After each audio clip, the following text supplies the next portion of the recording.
All right, Byrna Nation, welcome to another episode of Byrna Bros with your favorite bro, Josh, here today. Today we have a real special and very timely episode for you. So obviously, I know everybody has been talking. It has usurped the news over the last week about DC police and Trump federalizing DC Metro and bringing a lot of federal assets and National Guard in order to clean up the crime that has been riddling DC area for years, for decades. They've had enough. They're ready to do something about it. And we're going to talk about that today. With me, I have an incredibly special guest to add some really good insight to this discussion. Anna Giaritelli. Anna's been a journalist for a better part of a decade now. She's currently with the Washington Examiner. Is that correct, Anna? Yes, it is, Josh. And really covering some really gritty stuff. You've been covering a lot of the border, some Homeland Security stuff. I'm going to let you talk about that here in a second. But Anna has a very, very special story about an experience in D.C. that was absolutely horrific. She's here to talk about that experience and really shed some light on a lot of things that the public isn't seeing. You know, that we only have one, viewpoint, one vantage point from a lot of the nation. And unfortunately, that's only given us one side of the story. And Anna's going to be able to really shed some light on some of the other things going on in DC. Anna, thank you so much for joining us. We're super excited to have this discussion today. Yeah, thank you so much for having me. I'm happy to join. So really, I need to give Byrna Nation, the viewers out there, just a kind of picture of who you are, kind of how you came up, in the journalistic space, and really how you ended up in DC, because that really kind of segues into the next part of this. Yeah.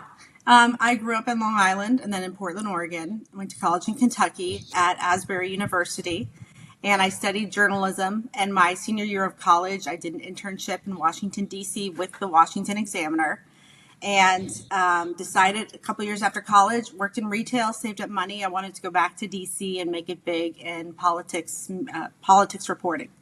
So I returned permanently in 2013. It was the year I think that Drake Started From the Bottom was really popular. So we, working your way up, and it's really working your way up. And worked 4 to midnight, 5 nights a week, doing breaking news for the Washington Examiner as a cub reporter, and then broke into Homeland Security reporting, and that just entails the Department of Homeland Security. So immigration, border issues, terrorism, drugs, cybersecurity, all of it. And was working my way into that, doing really well. I've been to the border on 60 trips since about 2018. So have been busy. Yeah, and was in the midst of that, when my life changed. That's the border security is obviously, and everybody, all our viewers, everybody in Byrna Nation knows a lot of my history, and I've been in Texas for a long time, and the border's really near and dear to my heart just because I've been so close to there, working down there and working with a lot of the people down there. And then at Byrna, I kind of took that passion, to Byrna as well. And we've spent a considerable amount of time on the border as well, doing everything we can to support those entities, those officers, both on the local side. We've donated launchers to sheriff's departments and local PD that can't afford any tools, and then working with Border Patrol as well, and doing what we can to give them support as well, because their mission down there, as we've seen over the last several years, but really in the last 8 months, is so critically important. And what they've been able to do down there is pretty heroic with the tools that they're given. So it's really neat to hear. 60. I thought I'd been down there a lot. 60 times is an awful lot of border time down there. But I can only imagine that gives you such a great picture, so much better of a picture than a lot of anybody else of what's really going on down there. Yeah, I joke, Bill Malugin at Fox News, another great border reporter, he and I, run into each other all the time down there, different parts, and working with federal law enforcement. That's been my life, not local police so much, but the feds. And it's been a great experience. I don't have any complaints. So kind of fast forwarding a little bit, you got up to DC, when did you move up to DC? What brought you up there? 2013, I took an internship, saved up all my money, took an internship at Roll Call and through the National Journalism Center, which is through the Young America's Foundation. And they placed me at Roll Call, and I did a full-time internship there, got my feet wet, I did 3 internships before I was able to sort of climb up, get into a full-time job, like when you're making $12 an hour trying to live in DC, and you're working nights in Ann Taylor and walking everywhere, and you can't afford Uber. So yeah, so that was the life, and it was a good grind. I enjoyed it. I loved it, and it paid off. So in your time in DC before the event that really kind of changed things for you, in that time in DC, it was a little over 10 years ago. Did you feel like the crime there was as out of control as we see today? Was there a feeling that, was that what people would talk about as, hey, don't go out at night? I mean, you're talking about, oh, we're walking around everywhere because we don't take Uber. Did you have that feeling that you just weren't safe, or did it seem like it was, as long as you understood how to navigate around it, it seemed like it was okay and fairly safe there? It was never. I'll tell you what. My mom didn't sleep easy at night, but I felt fine. I made smart decisions, as smart as you can do at 25, 30 years old. I knew not to be in certain areas, even wearing certain things. Right? Nobody deserves anything, regardless of what they're wearing. Any crime, but just to be extra careful, to take Ubers when possible, to take the bus rather than walking.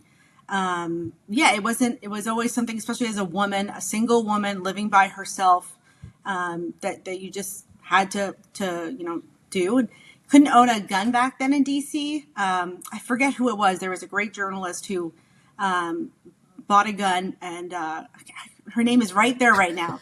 And it was about her efforts to get a gun in DC legally and go through the conceal and carry classes. And they wouldn't staff the classes, so you couldn't finish the course to get the conceal and carry permit.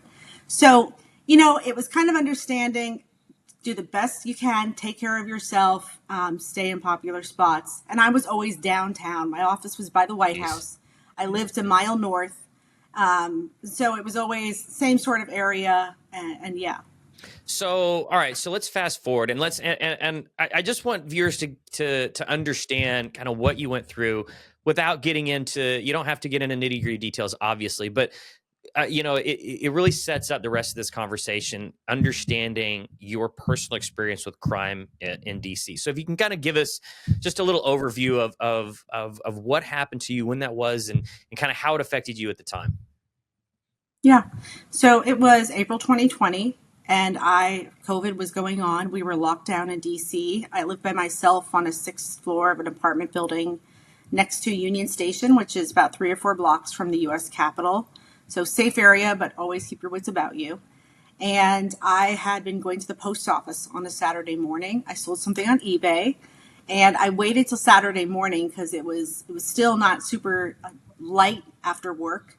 And just during the COVID environment, things felt less safe. And so was leaving the apartment around 9:30 that morning, put on sweats, didn't do any makeup, and then walked out the door, got about a block down the sidewalk. And it's a good area. There were people out running. There was a guy about 50 feet in front of me walking his dog. And I saw a man come past him and kind of lean into him. And I figured it was just someone asking for money who was just more aggressive than normal. And I kept my eye on him, and I saw him go across the street. I figured, great, it's not going to be my problem. And I looked up, and all of a sudden he was coming back in front of me. He'd come back across the street, and I didn't see him because cars were in the way. And so the next thing I know, he is lunging at me and taking me down. And I'm, you're trying to figure out what is just happening? Yeah. And there's not a lot I remember the details of. But in the process, I was sexually assaulted. I was screaming for my life. This man was well over 6 feet tall. He was a very large guy. He was screaming at the top of his lungs as this is happening. And you're just trying to figure out in that moment, fight, flight, or freeze. How do I survive this based on what I'm experiencing? And thank God somebody heard me, and him probably, and was the first one over, and then other people came over and got him off of me. And everyone was sort of more focused on what just happened? Is she okay? And he just ran off. And I said, I think we have to call the police. I think, you don't even know what to do. You're like, did that just happen? Yeah. And yeah. So at that point, so you called the police. Obviously this is an absolutely horrific event. Nobody thinks that it's ever going to happen to them. Nobody, like you said, you don't know what to do. Like, nobody talks about what to do after. Yeah. So you called the police. How did, from that moment on, like, how did that investigation go? Because there's a lot of things that happened that weren't necessarily the way they should have happened. What, kind of what played out from that point? Yeah. So the police arrived. I start telling them what happened. As soon as I tell the detective who came, or I'm sorry, the police what happened sexually, they immediately called in the equivalent of the special victims unit. They brought in a detective. They brought in dogs. They taped off the area, trying to preserve the scent. But there were people just walking through, not knowing what's just happened. And so they weren't able to track him that day, but they did they took my clothes from me. I changed into something else, went back home a block away, and gave them my clothes. They were 2 months later notified me to say, we have a DNA match. He has a criminal history in DC, and had it not been for that, I don't know where it would have, what would have happened. And so they later arrested him a few weeks later. This is about June, July. In DC, on the street, they told me, as I had assumed, he's homeless. He lives in a tunnel less than a few blocks away from your apartment building. Took him into jail, and the judge ordered him released back onto the street because there was no room in the DC jail at this point. There was COVID, so there was a 6 feet separation, and the jail was already crowded. And so that to me, I left DC for a number of months, went to stay with my parents. I was in a vegetable state. I mean, I was writing as much as I could, but I was in a horrible, horrible place that I never want to go back to. So, so I returned to DC later that summer after the George Floyd riots. DC was just not a good place in 2020 and 2021 for someone overcoming trauma. And all this time I hadn't been seeing anyone except my parents, because in DC, people would not come out and talk to you. It was such an intense environment, maybe compared to, freer states, where people weren't that scared based on what they were seeing on the news. And so ultimately I moved across town to DC. I would be notified by the U.S. Attorney's Office, because in DC, a felony is prosecuted by the feds. It's not like a district attorney like in most places. So that was really empowering to feel like the feds were on my side. And they would say, hey, we arrested him, but the judge released him. Just wanted to let you know. And that happened 5 times between when he was first arrested and when they actually arrested him the final time, because they said, okay, we're getting ready to go to trial. We're actually going to arrest him and bring him in now. We need him in person. And this was 5 times. It's once for years. And was this for other offenses that he was committing? Other offenses, on PR bond, while on personal cognizance? Mm-hmm. Mm-hmm. He was, he exposed himself to a staff member at the Supreme Court, which is across the street from the Capitol. And I had a senator and other lawmakers who lived in my apartment building. So it was like a very safe area, right? Good building, but like also not.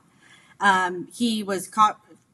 He wasn't allowed to return to my apartment building, that vicinity, because it's where the crime occurred. And so he was issued a restraining order, which I knew would do nothing. Yeah, I'm sure he was going to follow that. He's clearly not. He did violate that. Crime. Yeah. And then he was caught outside with a machete, wielding machete. And that's the terrifying one, right? He was prosecuted for a sex abuse crime against me, which includes the physical assault. The things we don't know, because he got away from that day, was, did he have a weapon? Did he have a firearm? We don't know. Unfortunately, when you stop a crime in the middle of occurring, you don't know what the intent was necessarily, unless they're going to fess up. You're absolutely right. So they prosecuted it for what they could prosecute.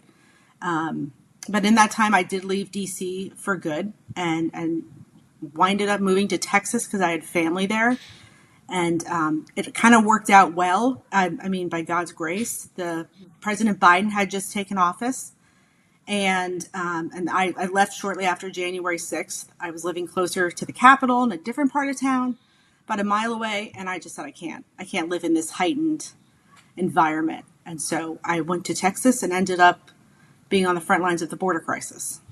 I have been a cop for as long as I have. I'm no stranger to the justice system failing me as a police officer. Mhm. When you would put somebody in jail for something, and same story, they get let out for one reason or another, and that to me is one of one of the toughest things in my career, is watching that happen, to put all that work into a case, or understanding what happened to a victim, and then having that happen. I cannot imagine being the victim of a crime like that, and then just continuing to be victimized by the justice system, just not only not advocating for you, but seemingly advocating for the suspect, which is, to me, is really what it seems like is going on. Is not only are they not putting you up front, and your rights and your safety and your security up front, but they are literally prioritizing the safety, security, and rights that they shouldn't have of the suspect. I just can't see that from a vantage point like you, and how that had to make you feel. Oh, it was, I think that was I learned a month after the attack, because I went back to work. I was like, I have to keep working, have to keep stable. Mhm. There's no going back to stable.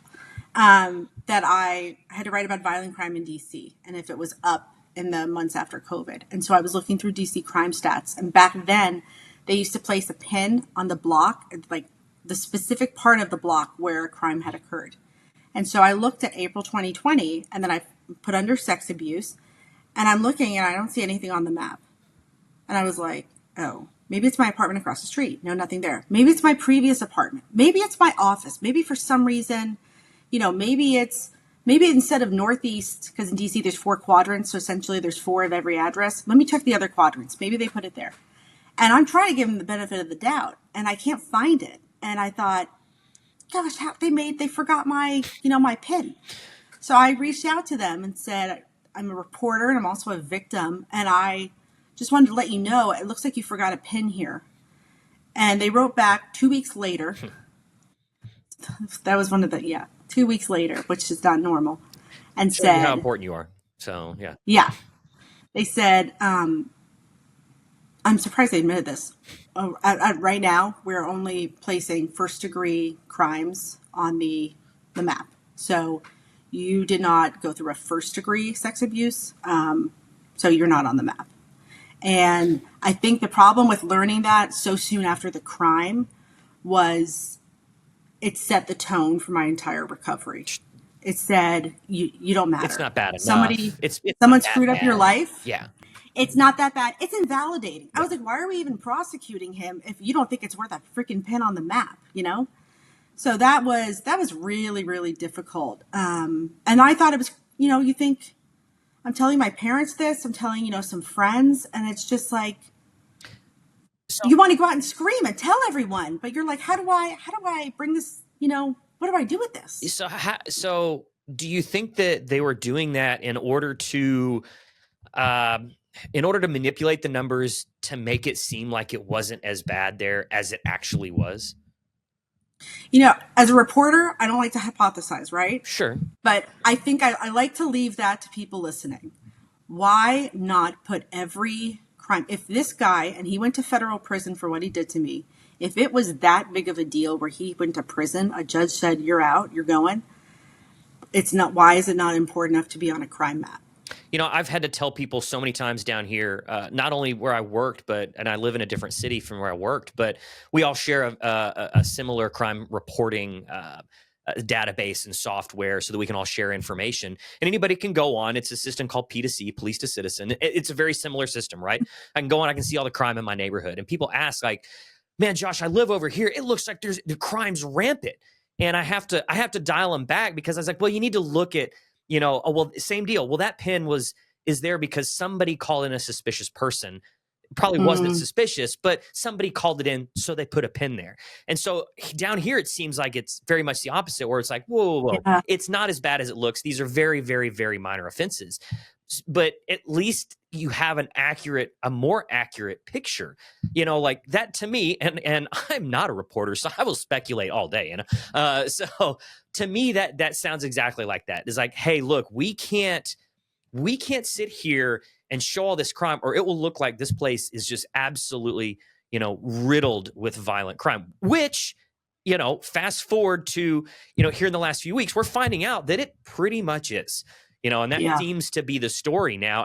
And that makes so much more sense. Your story makes so much more sense to me as to what we're seeing now, where, and you said it yourself, you've got the mayor, you've got the city administration coming out and saying, hey, it's not as bad as it actually is. But what we're learning is that, this place is worse than several of the most dangerous parts in the world.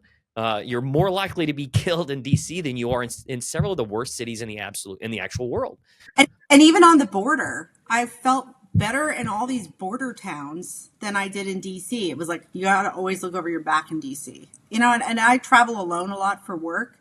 But in DC, it's just a different, in DC, I figured it was a matter of time till I get mugged. And I had a plan in place, and I knew what I was going to do. I was going to hand over my money. I wasn't going to fight, because it's better to just lose it and move on than fight someone and God knows what happens. So I always felt like, which is a terrible way to live, right? It's just a matter of time till I get mugged. Didn't have a car, so I didn't have to worry about getting carjacked. But yeah, and then it's so much worse than that. And it's like, you don't even understand still. This is unrelated, but I don't understand still why this man targeted me. I mean, the only thing I know is that I was a female. And that's one of those questions, and I get asked a lot. I get asked that a lot. Why do they target the people that they do? And so many times I have to shrug my shoulders and say, I wish I could tell you that, because if we could tell you that, we could fight this so much more efficiently. Yeah. And I always tell people too, I was wearing sweats, loose fitting sweats. I had my hair in a messy bun. I didn't have makeup on. Like I always have, we'll call it resting face. I don't look happy. Oh, you could say it. And my mom, yeah. We all know what you're talking about. And my mom has always said, I think that actually helps you in DC. I think it helps you because you look mad. Yeah. No one's like, anything, men on the street are always like, smile, honey. And I'm always like, don't go, honey. So at least it's some sort of, I don't look maybe like an easy target, but it just came down to, it doesn't matter any of that, which was what was so, I think I felt truly helpless for the first time. I felt like it doesn't matter how pissed off I look. It doesn't matter what I wear and not look cute and try to just blend in and no one notice me. This happened. So I can't, and I get at this in the book. How do you protect yourself when the law is not going to protect you? And you feel like I'm doing all the right things. I'm going out in the daytime when people are out. I'm all the societal norms, right? As a woman, because at the end of the day, I'm still getting messages on Twitter nonstop. You must have been in a skirt. You were in the wrong place at the wrong time. You shouldn't have been there. And that's why I always say I was in sweats. Like, for what it's worth, there's just no way. And I think that's what scared me, is realizing criminals don't follow rules. No. They're not like, we'll stick to the norms. They're like, whatever. There's no way to, and that's what DC has come to. So let's talk a little bit. Let's shift that a little bit. Let's talk about, the federalization of DC police and DC Metro. Trump coming in and the administration starting to crack down on some of those things.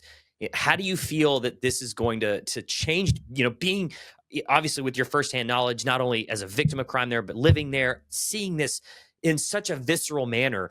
How do you feel like this is going to kind of change the trajectory of crime in DC and how the police department functions and how the city functions?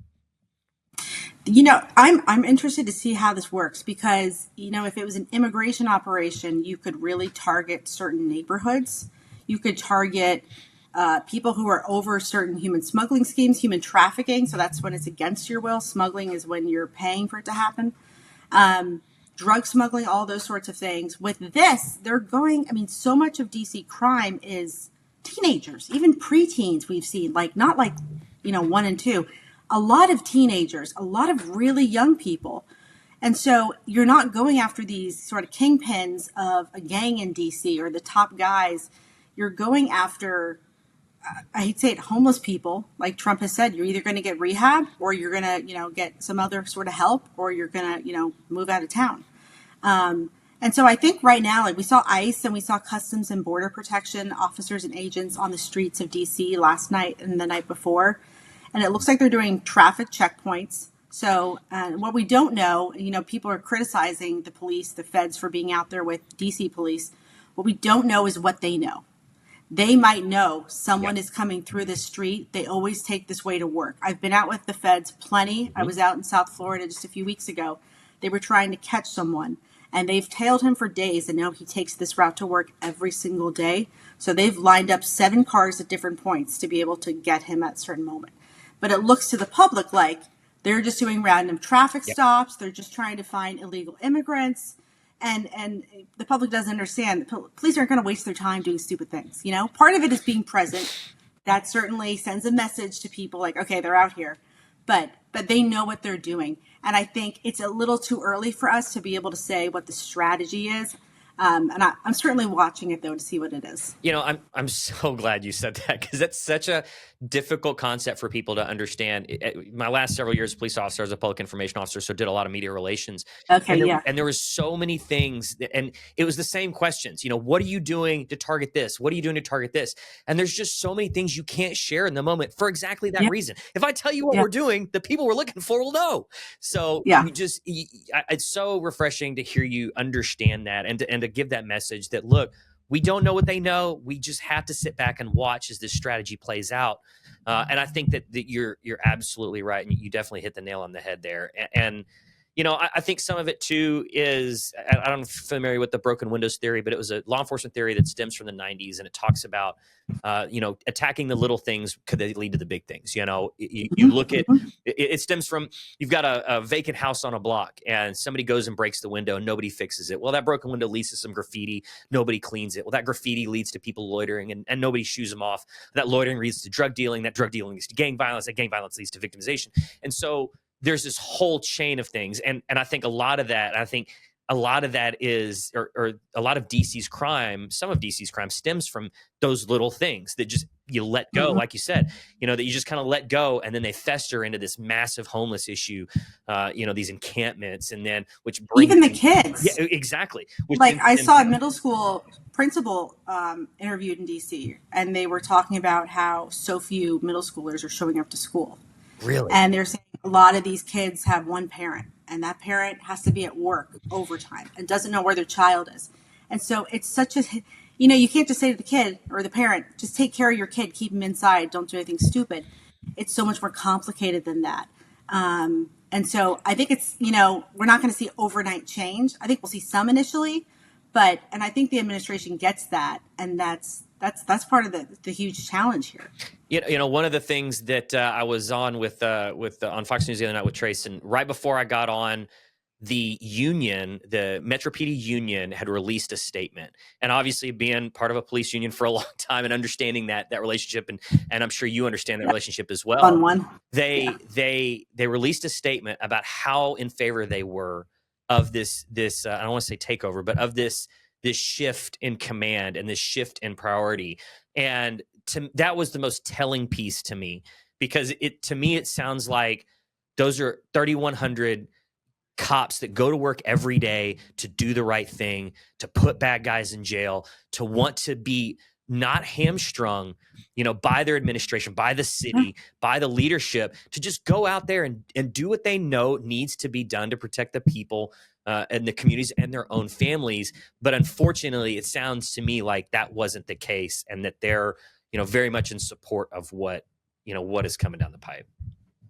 Yeah, and I saw the police union chief in DC. He was on Fox right before I went on the other night, and he'd said, we're 1,900 officers short of where we should be. Yeah. And so normally you see the union say, hire more, because that obviously they pay their dues, right? But they understand we need the feds here. They're just looking for help. Yeah. And to bring it back to my story, the cops, we'll get into how the DC police failed me, but for what they did right, there were cops on the beat in my neighborhood who arrested this man 5 times after he was arrested for my incident. And before he was arrested for mine, I found out at sentencing 2 years later, he had attacked an off-duty female cop who also survived her attack. And so when I called that day, I had no idea that they're saying, okay, that's the description. That's what he was like. That's the area. And I think I'm just the one-off, right? So those police have to be as frustrated as me because they keep arresting this guy, even for the restraining order. I applaud them for saying, we're actually going to bring him in for this, you know? Just And then he gets trying let out. to do whatever they could, Yeah. yeah, Yeah. Like those, if I knew those officers, I would say, thank you. Thank you for trying. yeah. Because that mattered to me. So what parts, let me ask, what parts did you think that they failed on? And is this the systemic issue that other people, they failed other people with? Yeah, this is a systemic issue.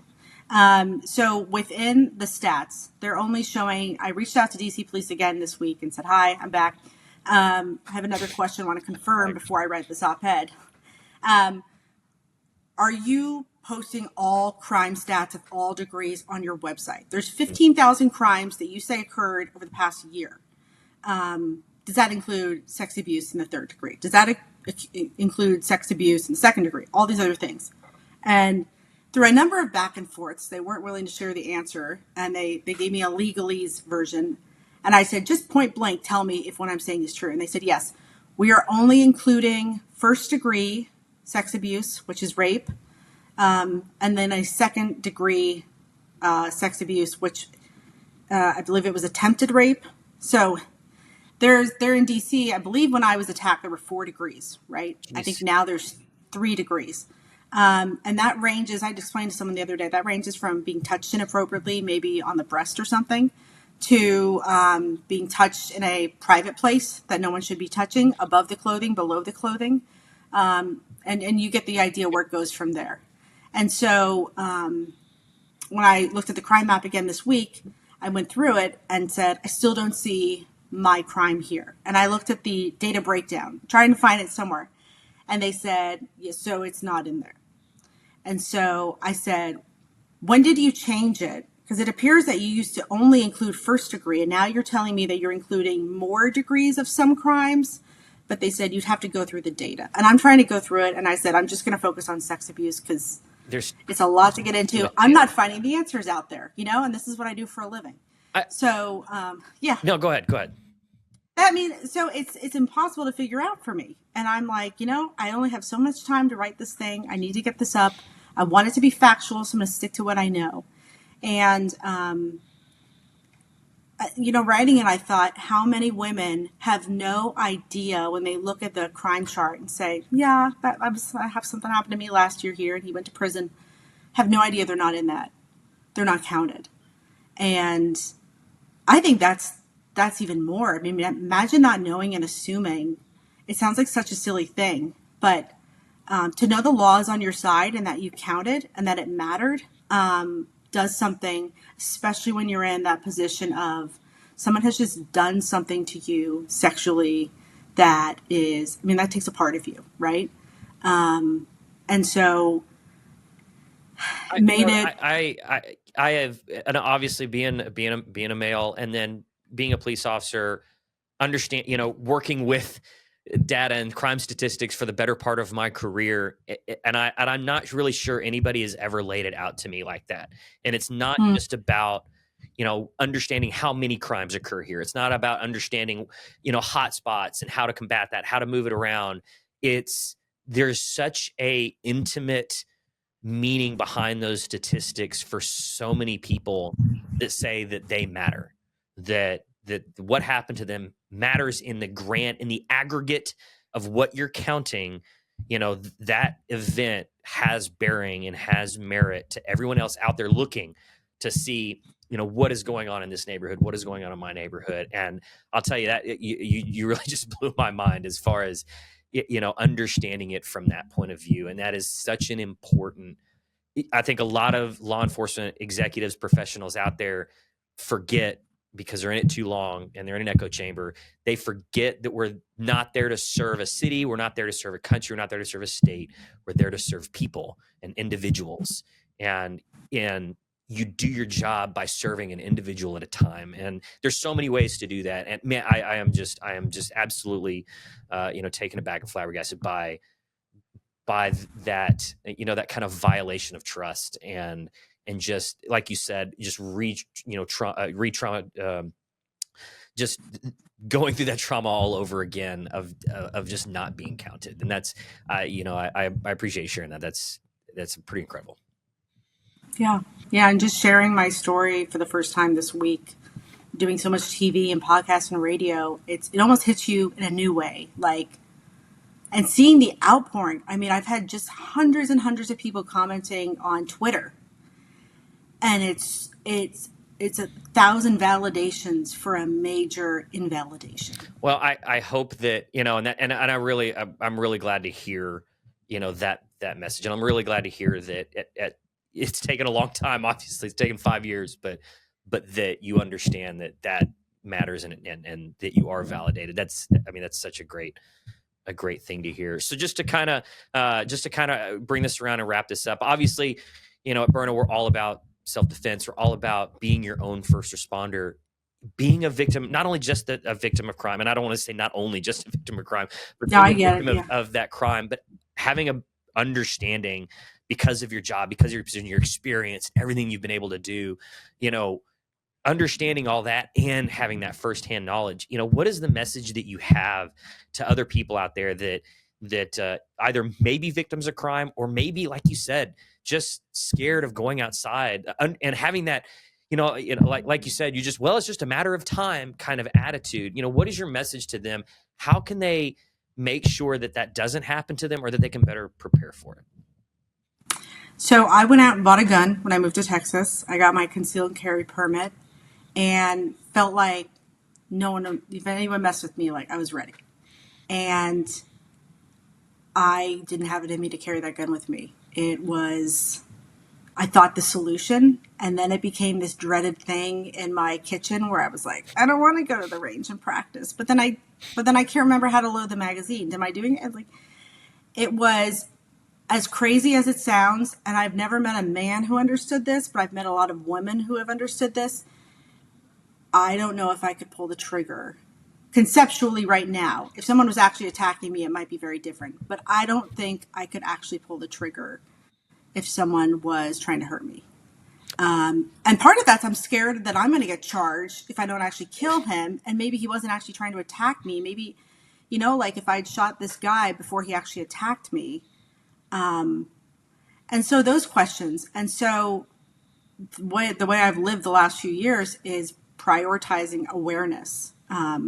I'm like always telling people, like, put down the phone, like, look where you're going. You're getting in the car, lock the doors immediately, look in your mirrors, look in the back of the car. Like, I live a paranoid life, but it's keeping me safe.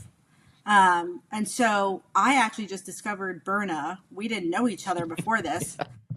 This week, when I posted something on my Instagram about what happened to me, and someone said, you should get a Byrna. And I'm like, what is this new gun? And so I'd been looking into it and was like, all right, I'm going to save up some money and then get this, because all of a sudden it was like someone is doing something I didn't know was possible. And it clicked. No, that's awesome. And I think I know a guy I think we can help you out with that. And that's good. To make sure that you can definitely get out there and protect yourself. And thank you so much for joining us. This has to be one of the best conversations I've had with somebody that's just so knowledgeable about this topic and has such a great message. Unfortunately, a lot of these messages are born in horrific circumstances, but and while we all have, not all think, but people have similar stories. I always try to say, hey, look, like you are out there trying to educate people, and like you said about self-awareness and everything. That's how we all learn from this, and that's how we all get better as a society, as a community. And so I cannot thank you enough for sharing your story and just being here and being able to talk about this with our viewers in Byrna Nation. So you've got a lot coming up. I know you've got a bunch of appearances coming up. Where can people find you, to continue following your story? I know they're going to want to read this op-ed in the Examiner coming up. Where can they find you at? Yeah, they want to look on Twitter. That's the best place to find me. I have a terrible last name as far as spelling. But if you want to Google me, which sounds pretentious, but if you Google my name, it'll take you to my Twitter X page, and it's Anna Giaritelli, Giaritelli, and that'll pull up my homepage with my stories. The op-ed is not behind a paywall. I pleaded with management to make this public, and they did. So you can view that. My other stories are going to cost you a few bucks, but the op-ed is the most important. Very worth it. Yeah, and Twitter is always free, so. Also very true. Anna, thank you so much for everything you've done. Thank you for your work on the border, your continued, journalistic expertise with the Examiner, and thanks for sharing your story. Again, Byrna Nation, this is a great episode of Byrna Bros. Make sure you join us on the next one, and go check out Anna's Twitter and look for her op-ed in the Examiner here coming out very, very soon. She's also going to be making some appearances. Check out Fox News. I'm sure she'll be up there again. And we will see you on the next episode of Byrna Bros.